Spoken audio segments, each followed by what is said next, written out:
Hello, everyone, and welcome to Wisdom Wednesday morning here in Nowhere Village. It's June 24th, 2020. We are now in summer, and I wanted to, I've been wanting to really get very simple for us as we step into the new season. And I've been embracing some major simplification in my own personal life, which I'll be talking about more in the next couple of weeks. The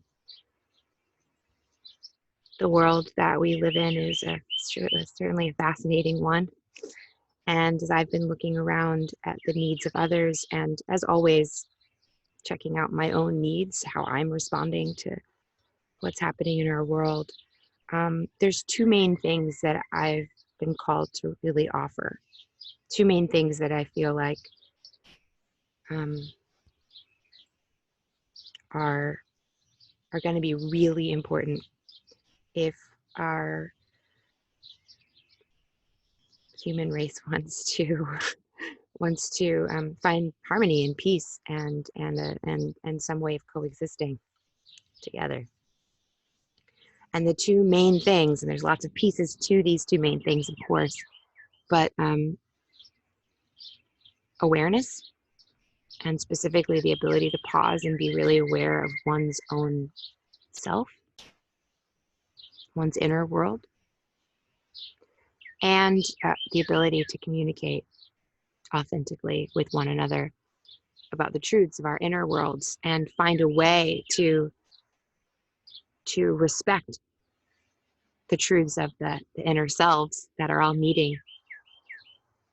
And so I'm planning on next week, unless something else comes up that makes us need to talk about something different, next week to talk about communication and to talk about the ways in which our meditation practice, which is that self-awareness practice in a nutshell at its core, essentially, that being really truly self-aware is an important prerequisite for us being able to communicate authentically. But of course, again, it's not enough. I've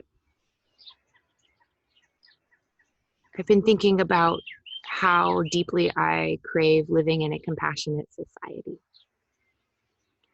And a few weeks ago, I talked about, I used the word or the phrase trauma-informed, how much I want to live in a trauma-informed society, one that's aware of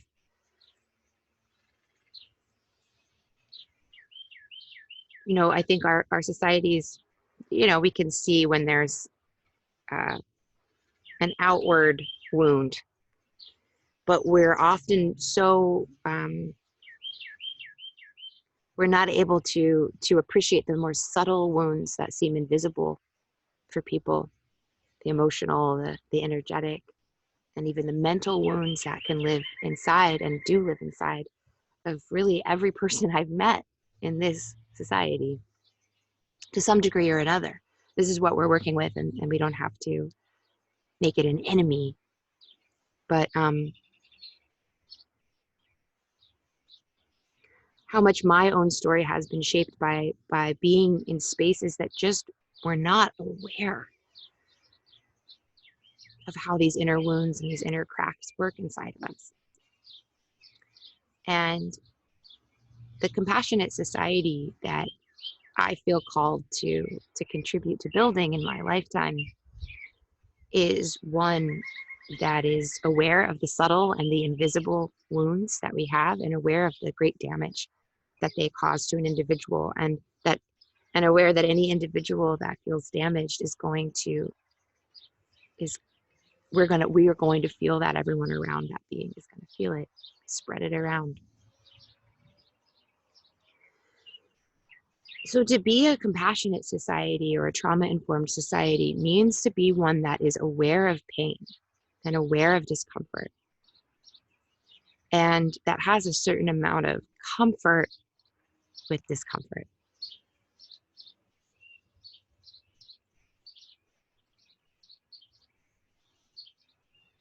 And there are skills to be built here, which we do whenever we meditate. And I'm going to talk a little bit more about exactly how meditation works for this in a sec. But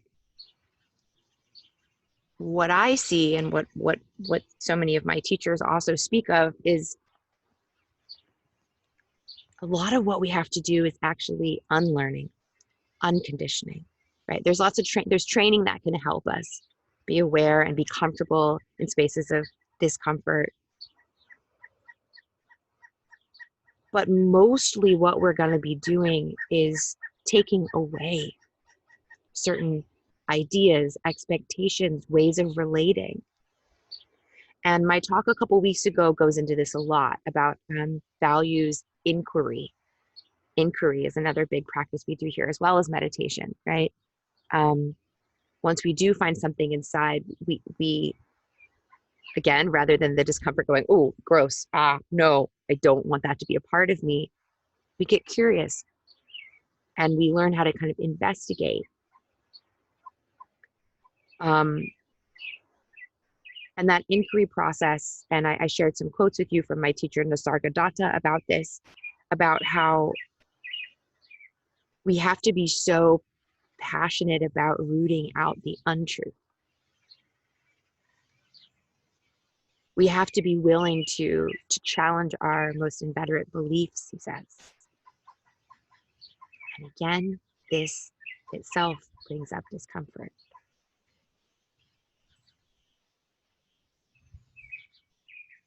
I'm gonna read a little quote from him today too. He says, "What is pure, unalloyed, unattached is real. What is tainted, mixed up, dependent, and transient, unreal. The I am that pursues the pleasant and shuns the unpleasant is false. I am, the I am that sees pleasure and pain as inseparable, sees rightly."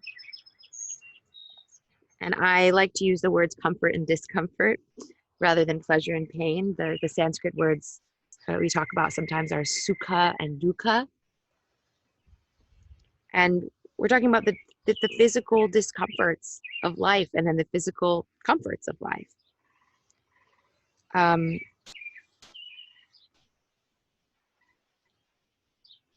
And I'll just give a very simple example of how Suka and Dukkha go together, comfort and discomfort. Look at your digestive process. I feel like I I always feel kind of good when I'm a little hungry, right? But if I didn't know how to interpret it, it would probably feel like dukkha. Oh, what's that? You know? But I know that that's just a little hunger. It's natural. It means I get to eat soon, and I think that's positive. I like eating. The feeling of eating is very pleasurable. Sukha, right? Maybe I don't want it to stop, and I eat a little too much, and then it's dukkha, right? I'm like I feel uncomfortable, and then I'm so grateful when I get to digest again, and I feel sukha. And then I'm hungry again, and if I find myself away from food for too long, that can turn into some major dukkha. But all that is just my body doing it, doing eating. So as he says, you know, the wise self, the I am that sees pleasure and pain is inseparable, sees rightly. And then we find we don't get so attached to the sukha, right? That's suffering, attachment to sukha. Also, avoidance of dukkha is suffering. And this comes up in the Yoga Sutras for those of you who've been studying those with me, right? In the section on the kleshas. Don't worry if this is new to you. This is not important, right? You get the sense of what I'm saying, which is if we go around attaching to the moments that feel good, right? And again, I could even label a different somebody with an eating disorder, right? Might have associate a lot of sukha with feeling quite empty and malnourished, actually, right? but that if we can see that that Suka and Dukkha are real, but our stories about them and the idea that we want some of this and we don't want some of this, that's what causes the attachments and the aversions, and that's what causes the suffering, right? Because we suffer when it seems like the Sukha, we have to do, and we have to do so much work and effort to keep the Sukha happening, and you have to put up so many big walls and create all these weapons, right, to keep the Dukkha away, when all of it's just reality.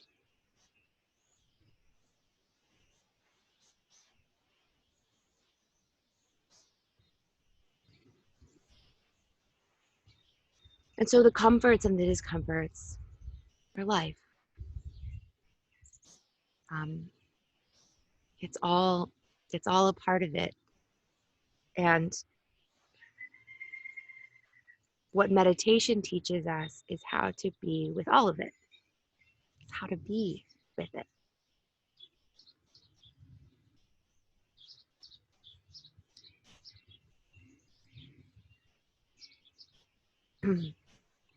And so we've been looking at our values lately. And I want you to think about, I want you to be thinking about, as you go through these next couple of weeks, as we get really simple again about what meditation does for us in terms of this inner awareness, holding space for ourselves essentially, and communication, expression, and holding space for others. Think about how your values are really, really real. It says unalloyed, unattached, pure. Pure is a word I don't often like to use because I think it comes across as feeling very dogmatic often. There's a big should in it. But what he's talking about here is just like Sukha and Dukkha are like, Sukha and Dukkha are just giving us information from nature about the reality of our bodies, how to keep this thing going. That's what Sukha and Dukkha are here for, right? I'm uncomfortable, I'm tired, sleep, right? That discomfort is a gift, right? And there's a truth to it, and it's the truth, a truth from your own body, right? So nature is real, okay? Nature itself, and that could be a value, right? Being in sync with the natural world, being honest with nature. But really, your values, if you look at them, and people are talking about values like justice in this community, people are talking about values like love and truth. People have been talking about values of equality, kindness.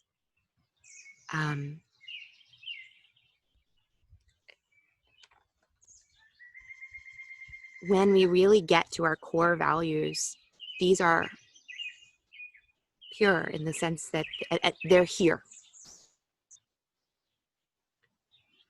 We don't get out of them. We don't get away from them. These are the themes that have been coming up perennially for the entire time that humans have been at least recording their dialogues. And so when we connect to our values, when we connect to nature, when we connect to these big questions of inquiry that humans have been investigating for so long, we step into something that's way bigger than our little attachments and aversions, than our stories. This is good, this is bad, we shouldn't, right?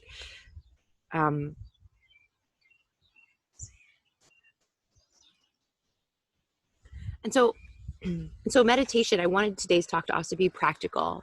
And I think it's sweet that we have a couple of folks that haven't been coming to all of the last few weeks, because as I was preparing this, I was kind of thinking, most of my regular folks have heard the ABCs a bunch of times, but I just felt really, really called today to spend a few minutes on the ABCs. And so, yeah, so it's perfect. I was feeling some of you guys showing up this morning. So so the ABCs are a template that I created to help people get through their own meditations. And the steps are alphabetized for easy memorization. Um, arrive, breathe, connect to care, do an exercise that's related to your care, and exist as awareness. The last steps are to finish, right? These matter more when you're kind of on your own, to finish and to go forth, you know, as an ambassador of your care, as a meditator, go forth into the world, remembering that you've done your practice and that you're carrying that with you. But essentially, while we're seated, we do these 5 steps, A through E, and I led in the meditation, I was really clear. Sometimes I'm less overt about how I lead that. And sometimes we go on kind of bigger journeys, right? In our meditation, I'll take us on a whole journey. We'll meet some teachers, or we'll travel to an experience that we've had and come to understand it, right? I do these kind of deeper guided practices sometimes too, or yeah, we're teaching specific ancient practices that are in my repertoire. But that really simple template, I encourage you guys to work with, because it is a way of getting really simple. And because sort of in every single step is this teaching that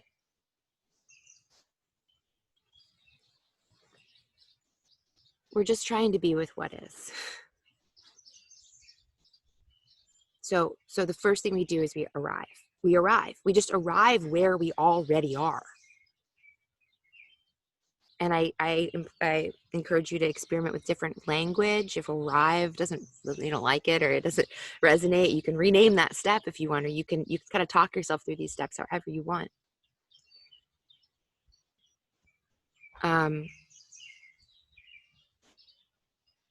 We arrive into the real, to what's really happening right now, and a great, very present thing that's always happening is your breath. So step B is to breathe. There are lots of other reasons why this is such a great thing to do almost as soon as we go in. And then connect to care. This is also, I could say connect to your values. I could say, sometimes I do say, what's your intention? Why did you come here? Kim Artam in Sanskrit, right? For what purpose?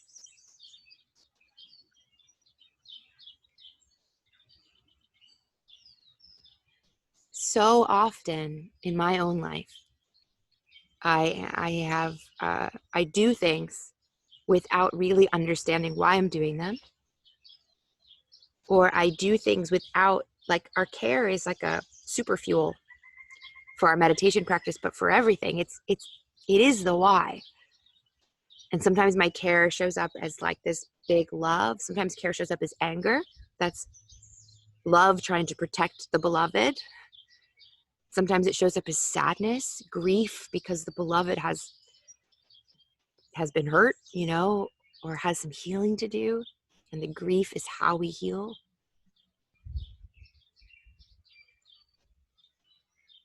Care can show up as just a really fiery sense of purpose. But just when I investigate, when I really look inside, I find at all times that's there in some form.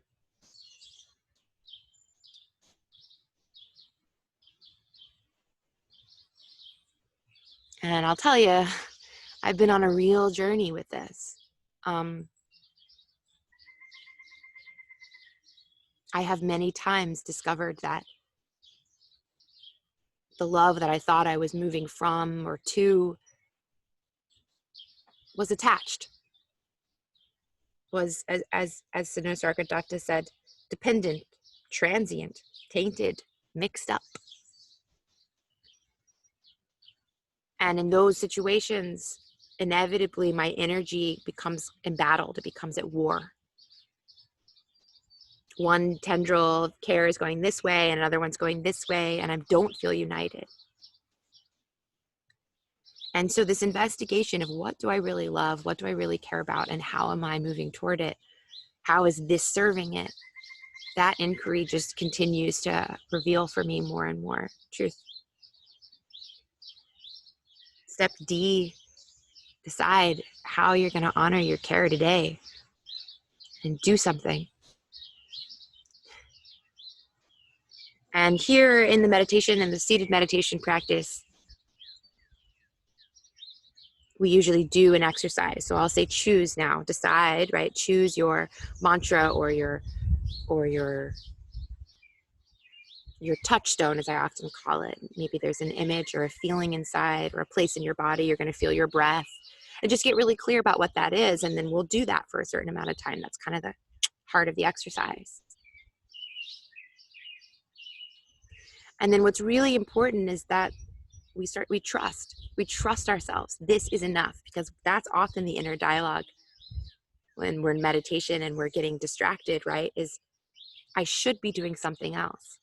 But if we keep coming back to our care and getting very honest about our care, we will find doing what you're doing now is perfect.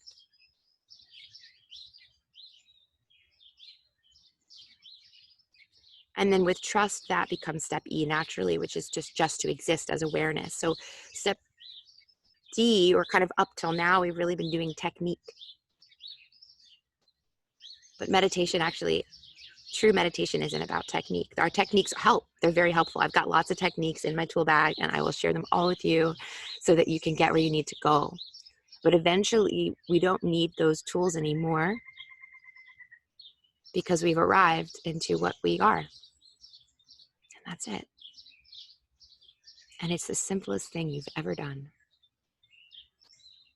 Once we let go of the untraining, the conditioning,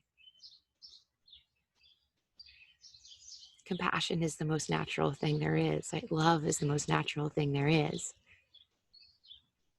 Caring for the well-being of others in our society is just the most natural thing that there is. We're going to do everything that we can to make sure that those needs are met, that everybody has what they need. It's built into us, right? And so all these practices that we're doing is just coming home to what we already know, what we already feel, and to what's real.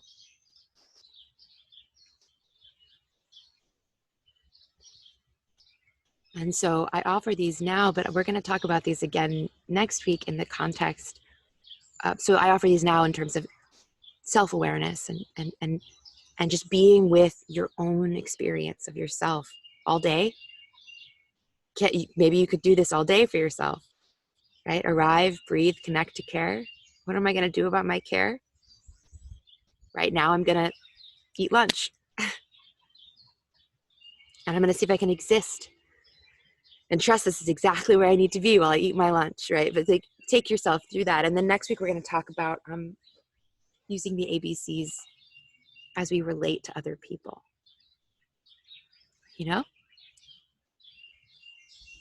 How do you arrive again? Some of you just got really stirred up by something someone said. How do you arrive again? Breathe. Connect to care. Connect to what matters in this conversation. Is it winning? Right? Or is it this deeper thing that I want of creating a just society? What can I do right now to build a little compassion and trust in this conversation? Okay, so you get the idea. So we'll be working with the ABCs.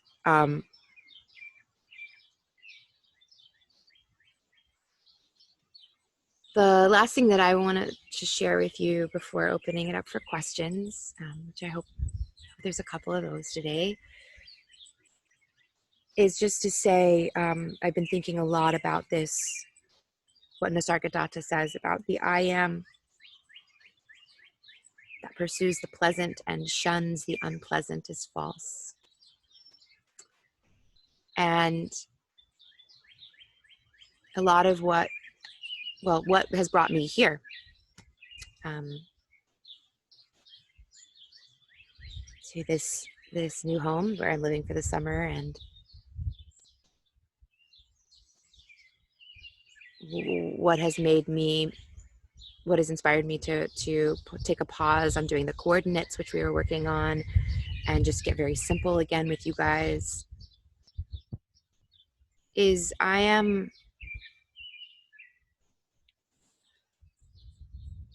have lost or am losing a part of myself.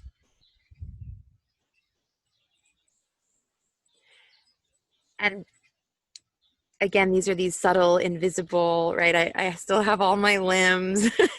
There's this subtle, invisible aspects of self. And I have a feeling that really these have come apart in pieces and layers. But I have been feeling very, very strongly in the last month, and especially in these last couple of weeks, that that there's a self, that there's a version of self, a kind of voice inside, an energy inside, a part of me that isn't, that had values and a way of relating that were still really deeply conditioned, while all these other parts were kind of waking up and maturing. There's an ego part that was still very much clinging, very, very much attached to some comforts and some Suka.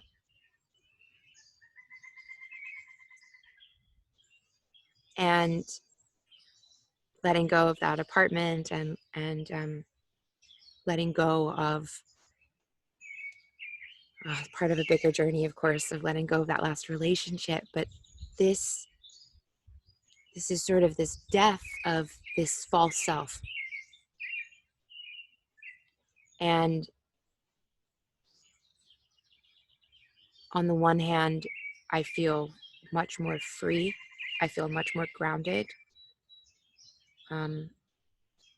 without this self being so large inside.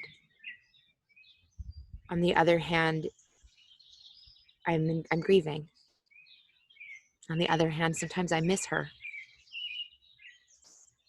It's an odd process, and it is one that we're going through all the time. When you're young, you cycled through lots of different versions of yourself. We did it naturally. When we get older, I think it gets harder. We get hardened. And that all of these teachings are to help us do this. But I just want to say, we also have to be growing our capacity for discomfort along the way, because it isn't all comfortable. It isn't all clear. It isn't all easy.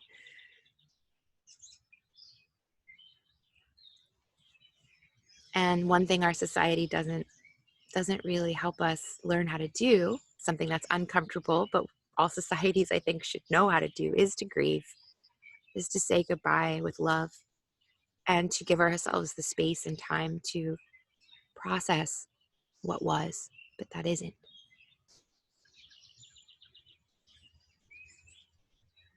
And wherever you are in your journey, just our world is changing.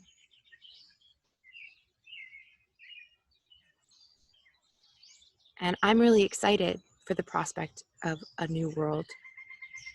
I never really fit in very well in the old one. But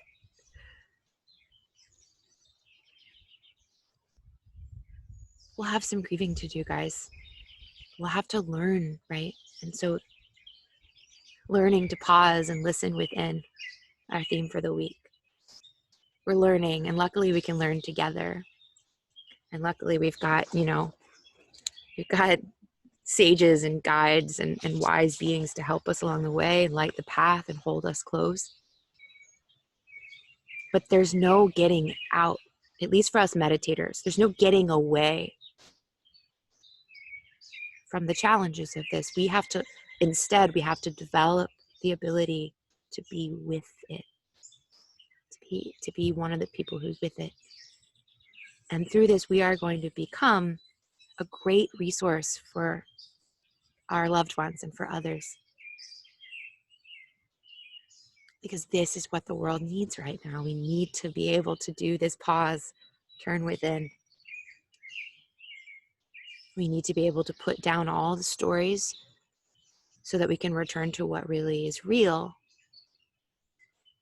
And people will look to us and say, wow, he's hanging out with that realness right now, and he seems okay. People are going to come around and they're going to want your help.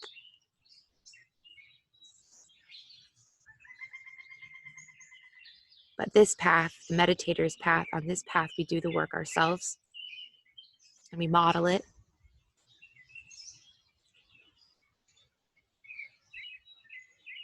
And we commit to this learning and this growth,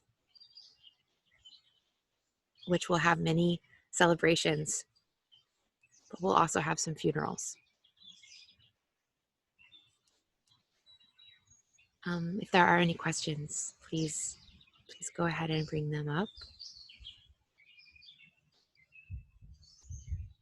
I have some lovely inquiry prompts for us this week, a simple set of prompts all about learning how to pause, and I'll link those to this video for those that are wanting to dive in on your own. And it looks like we don't maybe have any questions this morning. So I think that's it. I think that's our time together. And as always, bring up your questions in Nowhere Village. And I love having conversation with you all there. Good. I'm glad that was helpful, Rachel. Thank you for your feedback. Good. Yeah, I'm grateful for all of you. Thanks for being on this journey with me. And it is an honor to be on this journey with you. I'll be seeing you all soon.